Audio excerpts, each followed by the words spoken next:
right, here are the top 5 Toronto suburbs to buy in 2026 before prices skyrocket. And in case you didn't know already, my name is Charles Rocco, your trusted real estate broker right here in Toronto and the GTA. And I get hundreds of messages on a weekly basis from people like you that want advice on what their next move should be. So if you're looking for more information or some sound advice, my info is in the description below. Feel free to contact me. It's always 100% free. And in no specific order, here are the top 5 suburbs to watch out for if you're looking to buy before the prices skyrocket. Number 1, Milton, Ontario. Now, Milton is one of the fastest growing communities in the entire GTA. For example, the estimated population is 157,537 in 2025, up from 138,930 in 2021. That's an annual growth rate of 3.09%. And no wonder it's been coined Canada's fastest growing community in the headlines. And you know what that means? That signals demand pressure. So with the GO train service, along comes relative affordability compared to the inner GTA, making it very appealing for buyers right now before it spikes. And of course, here's some things to look out for. With overall growth comes higher price points. So if you don't get in now, expect a higher price point if you're trying to get in later on. As prices rise, the before they skyrocket window may narrow. So overall, Milton is an incredible choice. I personally have had clients move to Milton. They absolutely love it. New infrastructure, new shopping, new grocery stores, new communities. They just bring such great fresh air to new families, especially ones with small children, as the community is starting to become one. And that's what drives up prices later on in the future when things are established. Prices go up. All right, coming in number 2 is Pickering, Ontario. Pickering has a population growth rate percent at 1.8% annually, which is solid for a mature GTA suburb. The city's downtown Pickering growth plan sets out a target of 200 people and jobs per hectare by 2031 with strong intensification focus. Good transit and highway links like the 401, the GO train, making it accessible from Toronto. This supports demand from commuters. And again, I've serviced many clients in Pickering specifically, and they absolutely love it. And they got in close to 10 years ago, and they're absolutely loving it. And the ones that are selling right now are actually cashing out because they're taking their money and going to other suburbs that are up and coming. And again, on the flip side, here are some key caveats to be aware of. Being somewhat closer to Toronto means prices have already began to rise. The before they skyrocket window may be a little tight. And what I've noticed about Pickering and Durham specifically is that you are going to see more condos and townhomes versus detached properties. And that, in essence, makes it a little bit more affordable for those, especially first-time home buyers. Still, Pickering is a great option.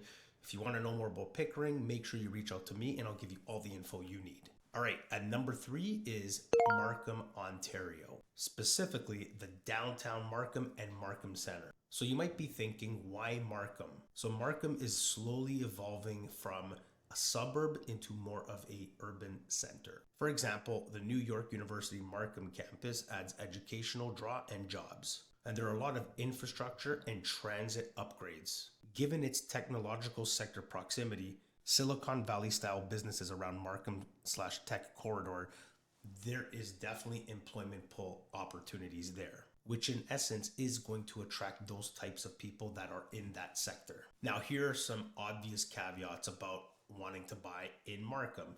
Of course, it's not going to be affordable by any means. It will be a lot more expensive versus the other choices on this list. So the entry cost is higher, and those looking to get into Markham might have to settle for either a condo townhouse, or even a freehold townhouse versus a detached property. Competition is high and inventory is a little tighter. All in all, there are very good opportunities right now heading into 2026 where you can get your property in Markham, whether it's a detached, condo, or townhome, at a great price.